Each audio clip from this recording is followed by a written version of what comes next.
Hello, नमस्कार दोस्तों, मैं हूं निर्मल। आप सबका विवरण पाठशाला में स्वागत करता हूं। चलिए, कैसे आप लोग? बढ़िया। तो ठीक है, तो स्टार्ट करें आज की क्लास। हम आज क्या पढ़ने वाले, चलो बता देते हैं। देखो, आज हम जो पढ़ेंगे ना, वो पढ़ेंगे क्लास टेंथ। कौन सा है? Democratic politics. कौन सा बेटा? Democratic politics. उस डेमोक्रेटिक पॉलिटिक्स का चैप्टर नंबर सेकेंड है। कौन सा है? चैप्टर नंबर सेकेंड, जिसका नाम है फेडरलिज्म। हम आज क्या पढ़ने वाले हैं? फेडरलिज्म पढ़ने वाले हैं। ठीक है। और मेरे मानो तो ये टॉपिक अच्छे से सुन ही लो। क्यों? ये टॉपिक आपने समझ लिया तो आपको पूरा इंडिया का गवर्नमेंट सिस्टम का समझ में आ जाएगा। मतलब किस प्रकार से हमारे यहाँ सरकार काम करती है, उनको किस प्रकार से पावर दी गई है। ठीक है। ये सब आपको आज की क्लास में पूरा समझ में आ जाएगा। ठीक है। वैसे दो पार्ट रहेगी इस क्लास का। आधा पार्ट आज रहेगा, बाकी आधे का पार्ट नेक्स्ट क्लास में रहेगा। चलो स्टार्ट करते हैं हम। तो देखो, क्या होता है फेडरलिज्म। तो हम चैप्टर में क्या क्या पढ़ेंगे पहले सुन लेते हैं। देखो, मैं आपको बता देता हूँ मैं क्या क्या पढ़ाने वाला हूँ, है ना। हमें पढ़ना है फेडरलिज्म। तो इसमें हमें पढ़ना है क्या क्या। क्या होता है फेडरलिज्म? ठीक है। इसके फीचर्स क्या है ना। इसके फेडरलिज्म को अपनाने का रूट क्या है। ओके। उसके बाद हम लोग देखेंगे कि फेडरलिज्म को इंडिया में फेडरल का किस प्रकार से यूज किया गया है। ठीक है। ये सब हम लोग देखने वाले हैं और बड़े इज्जत के साथ देखेंगे, बड़े प्यार से देखेंगे। चलो स्टार्ट करते हैं ना। आपके नजर में क्या होता है फेडरलिज्म, बताओ। आपके नजर में क्या होता? देखो, एक चैप्टर है पहला वाला। पहला वाला चैप्टर कौन सा है? Power sharing. कौन सा पहला वाला chapter? Power sharing. Power sharing क्या बोलता है कि पावर को जब मैं सभी में शेयर कर दूंगा तो वो पावर शेयरिंग हो जाएगा। और हमारा जो फेडरल है वो भी किसका पार्ट है? पावर शेयरिंग का।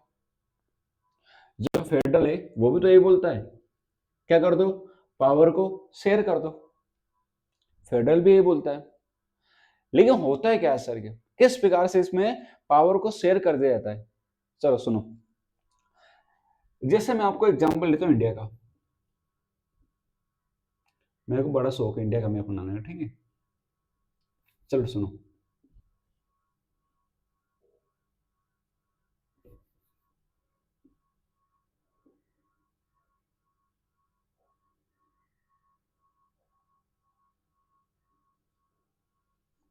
ये इंडिया, ये क्या हमारा प्यारा भारत है। ठीक है। बड़ा प्यार बनाया मैंने भी। ये हमारा प्यारा भारत है। ठीक है। जैसे हमारे प्यारा भारत को देखोगे तो इसमें आपको कितने स्टेट मिलेंगे? 28 राज्य मिलेंगे। और कितने यूनियन टेरिटरी मिलेंगे? 8। हमारा इंडिया है। हमारे इंडिया में 28 राज्य और 8 केंद्र शासित प्रदेश है। मतलब 28 स्टेट है और 8 यूनियन टेरिटरी है। सर इसका क्या मतलब हुआ? बस सुनते जाओ। ठीक है। सुनो। अब इन 28 राज्यों में क्या है? सरकार काम करती है। और एक सरकार वो है जो पूरे इंडिया लेवल पे काम करती है। मैंने ये कहा कि इन 28 राज्यों में सरकार काम करती है और पूरे भारत में भी सरकार काम करती है। मतलब हर एक लेवल पे सरकार काम कर रही है। क्यों काम कर पा रही? क्योंकि इनके पास क्या है? पावर है। इनके पास क्या है? पावर है। लेकिन इनके पास पावर आए कहां से? किसने दी इनको पावर? और कौन सा ऐसा प्रिंसिपल है जिसकी वजह से इनको पावर मिली है? तो वही प्रिंसिपल कौन सा है? फेडरल। लेकिन मेरा एक सवाल है, क्या यहां पर हर एक लेवल पे पावर सभी को बराबर मिली है क्या? क्या हमारा इंडिया सच में फेडरल है क्या? नहीं। अभी तो आपने बोला सब फेडरल है। सुनो मेरी बात।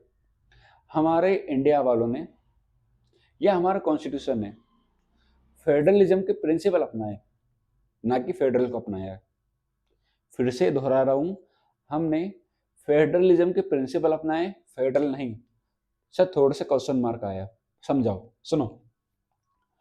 फेडरल का मतलब समझो, फेडरल में क्या होता है कि पावर सभी में बराबर बांटी जाती है। यहां पर पावर क्या होती है, सभी को बराबर बांटी जाती है। क्या मुझे बताओ हमारे इंडिया में सबको पावर बराबर है क्या? सर पूरे इंडिया में जो गवर्नमेंट काम करती है, जो राज्यों में काम करती है, उन दोनों की पावर सेम है? नहीं है सर, बिल्कुल भी नहीं है। हमारे यहाँ दोनों को पावर शेयर बराबर नहीं की गई है, लेकिन हमने फिर भी फेडरल को अपनाया है। हमारे यहाँ जो फेडरल है वो कैसा है, आधा अधूरा, क्वाजी फेडरल है। हम लोग पूरी तरह से फेडरल नहीं है। ठीक है, चलो सुनो अब आगे की कहानी। हाँ, तो चलो मतलब फेडरल में हो क्या रहा है, फेडरल या फेडरलिज्म दोनों एक ही है। फेडरल तो एक प्रिंसिपल है कि जब उसको हम अपनाएंगे तो प्रोसेस के थ्रू अपनाएंगे, जिसको हम लोग क्या बोलेंगे, फेडरलिज्म बोलेंगे। क्या बोलेंगे उसको हम लोग, फेडरलिज्म बोलेंगे। ठीक है, चलो सुनो। तो फेडरलिज्म क्या होता है सर, एक प्रकार की गवर्नमेंट है जिसमें पावर को जिसमें पावर को शेयर कर दिया जाता है एक से ज्यादा लेवल पर, मोर देन वन लेवल। बोलो क्या डेफिनेशन से क्लियरिटी आई कि नहीं आई दिमाग में? मैंने अभी क्या बोला था, ये भारत है, 28 राज्य है, पूरा भारत में सरकार एक काम करेगी और हर एक राज्य में एक एक सरकार काम करेगी। सरकार काम कब कर पा रही है, जब उनको पावर मिली है। और पावर कौन देता है, फेडरलिज्म। लेकिन पूरी तरह से फेडरल नहीं है, लेकिन फेडरलिज्म तो है ना। वह किसका पार्ट है, पावर शेयरिंग का। किसका पार्ट है ये, पावर शेयरिंग का पार्ट है। एक मिनट रुकिएगा।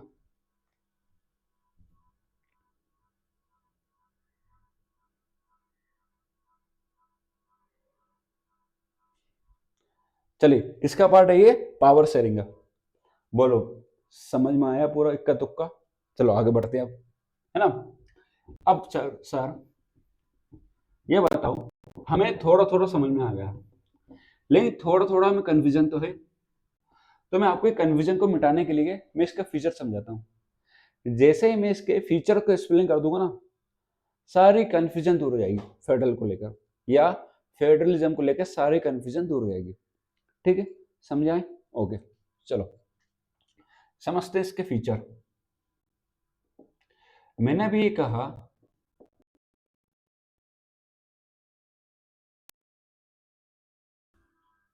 और पावर को शेयर करते समय ये भी देखा जा रहा है कितने लेवल है।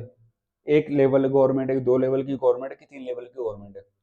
यदि एक से ज्यादा लेवल है तो वो क्या हो गया, फेडरलिज्म। सुनो क्या होता है, दो चीज होती है। एक टर्मिनोलॉजी होती है यूनाइटरी, ठीक है। एक होता है फेडरल। यूनाइटेड का मतलब जब पावर एक के हाथ में हो, जब पावर एक के हाथ में हो। हमने पावर को शेयर नहीं करी, यहाँ पर पावर किसी एक व्यक्ति के हाथ में रखी हुई है और पूरे इंडिया को कंट्रोल कर रहा है, चाहे 28 राज्य हो, 50 राज्य हो, 100 राज्य। उसने किसी भी राज्य को यहाँ पर पावर नहीं दी है, तो इसका मतलब वो कैसा होगा, यूनाइटरी। लेकिन यहाँ पर पावर हमने दी है, सबको पावर दी है, इसलिए हम लोग क्या है, फेडरल है। हम लोग फेडरल है, लेकिन पूरे तरह से नहीं है। मैं बार बार बोलूंगा ये शब्द, हम लोग पूरी तरह से फेडरल नहीं है। आप ये समझो कि हम पूरी तरह से फेडरल है तो आप गलत समझते हो। हम लोग पूरी तरह से फेडरल नहीं है, इस बात का विशेष रूप से आप ध्यान रख लेना। ठीक है, चलो हम इसके फीचर समझते हैं। मैंने सबसे पहले क्या बताया कि सर यहाँ पर सभी लेवल, जितने भी लेवल है गवर्नमेंट के, सभी को पावर दिए बिल्कुल। तो पहला फीचर क्या है, यहाँ पर जो पावर होती है हर एक लेवल पे शेयर होती है। जैसे सबसे ऊपर कौन आती है, सेंट्रल गवर्नमेंट, ठीक है। दूसरा नंबर पे क्या आएगी, स्टेट गवर्नमेंट, ठीक है। तीसरे लेवल पे क्या आएगी, लोकल गवर्नमेंट। ये first level, this is second, this is third.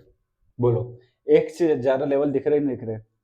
और मैं यहाँ पर मैंने हर एक लेवल पे पावर दी, इसको भी दी है, स्टेट को भी दी है, लोकल को भी दी है। दिए कि नहीं दिए? मतलब यहाँ पर जो मैंने पावर शेयर करी है हर एक लेवल पर करी है, करे कि नहीं करी? तो पहला फीचर ये होता है फेडरलिज्म का। फेडरलिज्म में क्या होता है, जो पावर होती है एक से ज्यादा वन और मोर लेवल पर होती है। आप ऐसा नहीं कह सकते सर एक के हाथ में, मतलब जैसे सपोज मैं सिर्फ सेंटर को ही पावर दे दूं, हटा लोकल स्टेट गवर्नमेंट हटा दी, तो ये क्या फेडरल है क्या फिर? नहीं सर, ये क्वाजी सॉरी, ये यूनाइटरी हो गया फिर। ये क्या होगा? यूनाइटरी। अब मैंने बोल दिया नहीं भाई स्टेट को भी पावर है, और यहाँ पर किसको पावर है? लोकल गवर्नमेंट को भी पावर है, तो ये कैसा हो गया? फेडरल। लेकिन वापस आ रहा हूं मैं अपने पॉइंट पर, और कौन सा है? हम पूरी तरह से फेडरल नहीं है। क्यों नहीं है? क्योंकि पावर यहाँ पर सबको बराबर मिलेगी। सुनो, अब जैसे मैंने डब्बा बनाया, ये डब्बा देखो, ये देखो ट्रायंगल शेप बनाया। सबसे ऊपर देखो, जो सबसे ऊपर बैठा है वो कौन है? सेंटर है। उसके नीचे स्टेट है, नीचे कौन है? लोकल है। मतलब सुनो, ये इस ट्रायंगल को समझो, जब मैं ट्रायंगल से नीचे से ऊपर जा रहा हूं तो पावर बढ़ती जा रही है, और ऊपर से नीचे आ रहा हूं तो पावर कम होगी। इस ट्रायंगल को देखो, जैसे ट्रायंगल को नीचे साइड आऊंगा पावर क्या होती जाएगी? कम, यानी पावर ज्यादा किसको? सेंटर को, फिर उसके बाद स्टेट को, फिर उसके बाद लोकल को। सब ज्यादा पावर किसके पास है? सेंट्रल। लेकिन फेडरल तो ये बोलता है कि पावर सभी को बराबर मिलनी चाहिए। क्या ऐसा है क्या? नहीं है, बिल्कुल भी नहीं है। इसलिए हम लोग आधा अधूरा फेडरल है। मैं बार बार इसलिए बोलूंगा कि आपके माइंड में ये बात सेट हो जाए कि हाँ हम पूरी तरह से फेडरल नहीं, पर फिर भी पढ़ रहे हैं क्या? फेडरलिज्म। दूसरा समझो, दूसरा ये वही 3 लेवल है। कितने लेवल है? मान लो 3 लेवल है, तो इन तीनों लेवल का अपना अपना क्या होगा? ज्यूरिसडिक्शन होगा। इनका अपना अपना क्या होगा? क्षेत्र अधिकार होगा। सर क्षेत्र अधिकार किस प्रकार से होता? जैसे आपके घर में एक रूम है, तो आप उस रूम के अंदर सजावट कर सकते हो, ये आपके ऊपर है, क्योंकि वो आपका रूम है। हाँ, ये नहीं आप किसी बगल वाले के रूम में जाके सजावट करो, डेकोरेशन करो, या फलाना ढिकाना कुछ भी करते हो, तो उसका रूम है। मतलब उसके रूम पे उसका अधिकार है, आपके रूम पे आपका अधिकार है। तो ये क्या हो गया? ये हो गया आपका ज्यूरिसडिक्शन हो गया। ये क्या हो गया आपका? ज्यूरिसडिक्शन हो गया। जी हाँ, ये बोलते हैं मतलब क्षेत्र अधिकार। मतलब हर एक लेवल का क्या होता है? अपना अपना क्षेत्र अधिकार। कहाँ कहाँ होता है? लेजिस्लेटिव में होता है, दूसरा एडमिनिस्ट्रेटिव में होता है, और तीसरा टैक्सेशन। सुनो मैं क्या बोल रहा हूँ, 3 लेवल ऑफ गवर्नमेंट है, सेंटर स्टेट लोकल। अपना अपना क्या होगी? एक लेजिस्लेटिव बॉडी होगी उनकी अपनी अपनी, अपना अपना क्या होगा? एडमिनिस्ट्रेटिव बॉडी होगी, और अपना अपना क्या होगा? टैक्सेशन होगा। सर समझा दो एक एक करके, सुनो आप समझो। सबसे पहले मैंने लिखा लेजिस्लेटिव। लेजिस्लेटिव का काम क्या होता है? लॉ बनाना। लेजिस्लेटिव का काम क्या होता है? लॉ मेकिंग बॉडी है। मतलब इसका काम दे दिया क्लियर, इसको एक काम दे दिया कि भाई साहब आप क्या करो? कानून बनाओ बस, इसके अलावा आपका कोई काम नहीं है। लेकिन सुनो, कानून तो बना रही है, लेकिन ये भी क्या होती है? अलग अलग लेवल पे होती है। जैसे सेंट्रल लेवल की अलग होती है, और स्टेट लेवल की अलग होती है। जो सेंट्रल लेवल की होती है ना, उसको हम लोग क्या बोलेंगे? बोलो, बोलो क्या बोलोगे उसको? उसको बोलेंगे पार्लियामेंट। क्या बोलेंगे उसको हम लोग? पार्लियामेंट बोलेंगे, ठीक है। और जो स्टेट लेवल पे होगी उसको हम लोग क्या बोलते हैं? स्टेट लेजिस्लेटिव असेंबली, या फिर विधानसभा बोलते हैं। अब सुनो, सेंट्रल लेवल पे क्या है? पार्लियामेंट है। पार्लियामेंट बताओ मुझे, तुम्हारे घर के लिए कानून बनाएगी, या तुम्हारे राज्य के लिए बनाएगी, पूरे देश के लिए बनाएगी? बोलो। पार्लियामेंट पूरे देश के लिए लॉ बनाती है। समझ में आ गया? समझे नहीं समझे? मैंने बोला जो पार्लियामेंट है ये किसके लिए लॉ बनाती है? पूरे देश के लिए। वही जो स्टेट है केवल अपने राज्य के लिए लॉ बनाएगी। जैसे मध्य प्रदेश है, मध्य प्रदेश अपने राज्य के लिए लॉ बनाएगी। यूपी है, यूपी अपने लिए लॉ बनाएगी। भाई मध्य प्रदेश वाले बोले भैया यूपी में मेरा कानून चलेगा, कभी ऐसा हो सकता है क्या? संभव है क्या? बिल्कुल नहीं है। लेकिन हाँ, पार्लियामेंट ऐसा कर सकती है। पार्लियामेंट क्या कर सकती है? पार्लियामेंट एक कानून बनाएगी, वो कानून पूरे देश में लागू होगा, वो पूरे देश में लागू हो सकता है, क्योंकि पार्लियामेंट का क्षेत्राधिकार क्या है? पूरा देश। और राज्यों की जो विधानसभा उनको क्षेत्राधिकार क्या है? मात्र वो राज्य। जिस राज्य की पार्लियामेंट मात्र वही राज्य क्या है उसका क्षेत्राधिकार है। बोलो, पकड़ में ही बात। अब आगे समझते हैं हम लोग एडमिनिस्ट्रेटिव क्या होता है ये। मतलब प्रशासन किस प्रकार चल रहा है। देखो, स्टेट लेवल का प्रशासन अलग है, सेंट्रल लेवल का प्रशासन अलग है। मैं इसको इस तरह समझाता हूँ। पीएम, बताओ पीएम किसके लिए लॉ बनाएगा? पीएम किसके लिए लॉ बनाएगा? सॉरी, माफी चाहता हूँ, पीएम लॉ नहीं बनाता, ठीक है। तो बताओ मुझे, पीएम किसके लिए काम करेगा? पूरे देश के लिए कि एक राज्य के लिए? पीएम होता है पूरे देश का। पीएम क्या होता है? पूरे देश का। और सीएम एक राज्य का होता है। चलो, ये तो हो गई पीएम सीएम की बात। अब ये समझो आप, आईएएस ऑफिसर, एक आईएएस ऑफिसर पूरे देश का होता है, एक राज्य का होता है कि जिले का होता है? एक जिले का। और तहसीलदार किसका, सॉरी, एक एसडीएम किसका होता है? एक तहसील का होता है। मतलब तहसील लेवल पे, ब्लॉक लेवल पे होता है, सबसे बड़ा अधिकारी होता है। एमएलए आते हैं, एमएलए का क्या होता है कि अपना खुद का क्षेत्र अधिकार होता है। तो मतलब प्रशासन लेवल पे आप देखोगे तो सबका अपना अपना क्या है? क्षेत्र अधिकार है। अब चलते हैं टैक्स की तरफ। टैक्सेशन, क्या मुझे बताओ, स्टेट गवर्नमेंट जीएसटी लगा सकती है क्या? क्या स्टेट गवर्नमेंट इनकम टैक्स लगा सकती है क्या? नहीं। मतलब जीएसटी लगाने का अधिकार किसके पास है? केंद्र के पास है। और वही आपका ये क्या बोल सकते हैं, उसको क्या बोलते हैं, हाँ, इनकम टैक्स लगाने का अधिकार किसके पास है? केंद्र के पास है। फिर राज्य के पास क्या है? राज्य कॉमर्स टैक्स वगैरह लेती है, छोटे मोटे टैक्स ले सकते हैं राज्य, ठीक है। लेकिन जीएसटी होगा, इनकम टैक्स होगा, डायरेक्ट टैक्स, इनडायरेक्ट टैक्स, सारे कौन लगाती है? Central government. किसके पास अधिकार है ये? सेंटर गवर्नमेंट के पास ही अधिकार है। मतलब इसमें कौन इंटरफेयर नहीं कर सकता? राज्य नहीं कर सकते। राज्य बोले आज से जीएसटी में लगाऊंगा। देखो, जीएसटी लगाना बात अलग होती है, जीएसटी का कलेक्शन अलग अलग होता है। सुनो, जैसे मान लो 100 रुपए जीएसटी लग रहा है, मान लो मैंने दस्ता लिया, इसमें मान लो मैंने 18% जीएसटी पे किया, तो आधा किसको जाएगा? केंद्र को। आधा किसको जाएगा? राज्य को। लेकिन लगाने का काम किसने करा?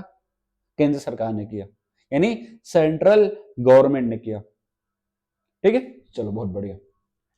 तो समझ में आएगा, मतलब अपना अपना क्या है यहाँ पर क्षेत्राधिकार है। भैया कानून बनाने में सबका अपना अपना क्या क्षेत्राधिकार है। अच्छा, बाहर आ गया, सुनो।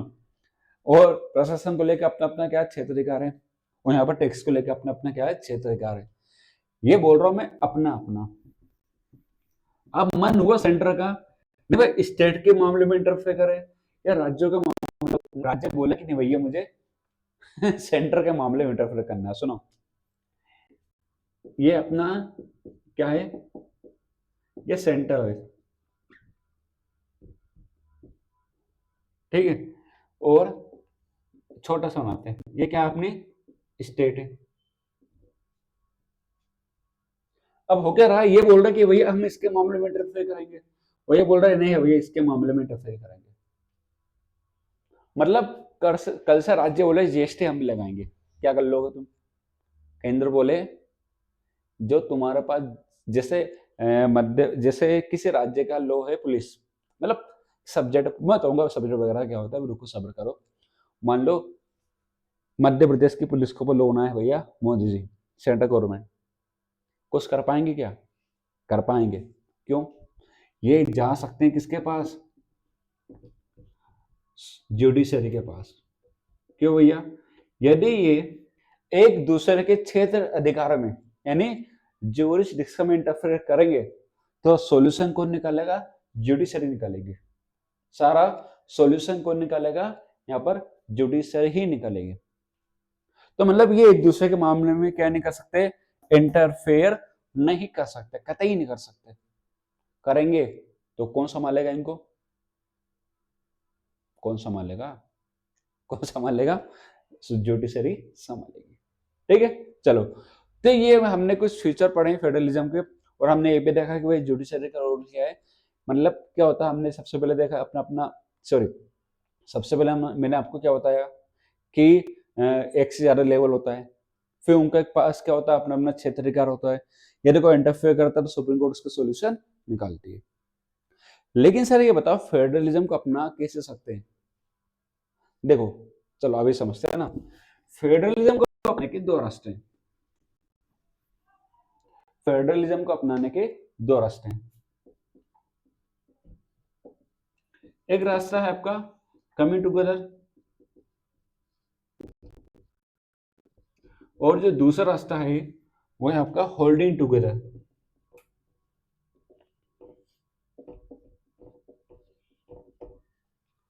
चलो इसको बड़े प्यार से समझते हैं ना, आप तो हर चीज प्यार से समझ रहे थे ना। चलो इसको और समझते हैं ना। कमिंग टुगेदर ना होल्डिंग टुगेदर, वो ये दोनों क्या है? फेडरलिज्म है। ये दोनों क्या है? फेडरलिज्म है। ठीक है, सुनाओ। कमिंग टुगेदर फेडरलिज्म और होल्डिंग टुगेदर। चलो क्या कमिंग टुगेदर? कमिंग टुगेदर मतलब क्या हुआ? कमिंग का मतलब क्या होता है? आना। क्या आना? इस साल आना। मतलब सर सुनो, क्या हुआ, हम एग्जांपल लेते हैं, मान लो यूएसए का। किसका एग्जांपल लेता हूं मैं? यूएसए का एग्जांपल लेता हूं। यूएसए में टोटल कितने राज्य? 50। यूएसए में टोटल कितने राज्य? 50 है। ठीक है, अब 50 राज्य, लेकिन सर ये यूएसए बना कैसे? हाँ, आपने क्या बोला? 50 राज्य तो बना कैसे? आपने, आप अभी का समझा रहे कमिंग टुगेदर होता क्या है? कमिंग टुगेदर में जैसे मान लो, सुनो, ये राज्य, ये राज्य भी अलग अलग है। इन्हें बढ़िया प्लान बनाया। एक काम करते हैं भाई, अपन एक साथ रह जाते हैं और एक साथ आके अपन बड़ी यूनिट बना लेते हैं। सुनो, अभी एक है छोटी छोटी यूनिट है, इनने बढ़िया प्यार से प्लान बनाया, अपन आते हैं और एक साथ मिलकर एक बड़ी यूनिट बना लेते हैं। बहुत बढ़िया प्लान था ये। तो इसी को हम लोग क्या बोलते हैं? Coming together. जैसे अमेरिका, अमेरिका में टोटल कितने राज्य? 50। इन 50 राज्यों ने डिसाइड करा अपन मिलके बड़ी यूनिट बना लेते हैं, और जो बड़ी यूनिट बनी है वो क्या कहलाया? यूएसए, यानी United state of America. America ऐसे बना भाई साहब। और अब मैं ये कह सकता हूं कि अमेरिका पूरी तरह से फेडरल है। क्यों पूरी तरह से बोल रहा हूं? वहां से कोई सा भी राज्य अलग हो सकता है। कहां से? अमेरिका से। क्योंकि अमेरिका पूरी तरह से फेडरल, हम नहीं है। मैं भी बताऊंगा अपनी कहानी क्या है। अमेरिका की कहानी है कि अमेरिका में क्या हुआ, सभी राज्यों ने डिसाइड किया कि हम एक साथ आते हैं और एक बड़ी यूनिट बना लेते हैं। मतलब कोई सी भी राज्य चाहे तो अलग हो सकती है। क्यों? कौन सा फेडरलिज्म है वो? Coming together. यदि हाँ, कुछ और टाइप का बताऊंगा, ये वाला टाइप का कैसा क्या होता है, लेकिन ये क्या है? कमिंग टुगेदर है। इतना समझ में आ गया? मतलब कोई सी भी राज्य अलग हो सकती है। एक बार समझ लो, फिर मैं दोनों में डिफरेंस नजर आएगा आपको। ठीक है, अभी समझो होल्डिंग। होल्डिंग क्या है? मतलब एक बड़ी यूनिट ने सभी छोटी छोटी यूनिट को संभाल के रखा हुआ है। यहां पर छोटी छोटी यूनिटें मिलकर बड़ी यूनिट बनाई थी, लेकिन यहां पर क्या हो रहा है? बड़ी यूनिट ने छोटी छोटी यूनिट को होल्ड करके रखा भाई साहब। होल्ड किस प्रकार से किया है? सभी को यहां पर उन्होंने पावर को, सभी के बीच पावर को डिवाइड कर दिया है। सभी को यहां पर पावर को डिवाइड कर दिया, लेकिन एक कंडीशन है, जो ये बड़ी यूनिट है जिसने छोटी छोटी यूनिट को होल्ड करके रखा है, ये किसी भी एक यूनिट को बाहर आने नहीं देगा। क्या नहीं देगा? किसी भी एक बड़ी यूनिट को बाहर आने नहीं देगा। क्यों नहीं देगा? क्यों नहीं देगा? अरे क्योंकि भाई साहब होल्डिंग टुगेदर में क्या होता है? होल्डिंग टुगेदर में किसी भी राज्य को यूनियन से अलग होने की परमिशन नहीं है। जैसे भारत, जैसे एग्जांपल इंडिया। इंडिया क्या है? यूनियन ऑफ द स्टेट है। एक शब्द आ रहा है यूनियन। यूनियन में किसी भी राज्य को कंट्री से, देश से बाहर होने की परमिशन नहीं होती है। कुछ भी कर ले, वो बाहर नहीं हो सकते। लेकिन कमिंग टुगेदर में क्या हो सकती है भाई साहब? उन्होंने एक मिलकर बड़ी यूनिट बनाई है, और चाहे तो कभी भी अलग हो सकती है। लेकिन इंडिया में ऐसा नहीं है भाई साहब, क्योंकि हमने किसी भी राज्य से एग्रीमेंट नहीं किया है। अब मैंने यहां पर शब्द यूज करो यूनियन, और अमेरिका क्या यूज करता है, फेडरल। हम फेडरल नहीं है, हम लोग क्या है, यूनियन है। हम लोग क्या है, यूनियन है। मतलब यहां से कोई सी भी स्टेट हमारे इंडिया से बाहर नहीं हो सकती, बिल्कुल नहीं हो सकती भाई साहब, बिल्कुल नहीं। उसको होना है तो पहले क्या लेनी पड़ेगी, परमिशन लेनी पड़ेगी। परमिशन भी ले ले, कुछ भी कर ले, हंगामा कर ले, कुछ हलचल कर ले, जो करना कर ले, लेकिन वो बाहर नहीं हो सकती। बोलो, ये लाइन समझ में आ गई। तो ये दो रास्ते थे फेडरलिज्म को अपनाने के, एक कमिंग टुगेदर है, एक होल्डिंग टुगेदर है। ठीक है, चलो बहुत बढ़िया।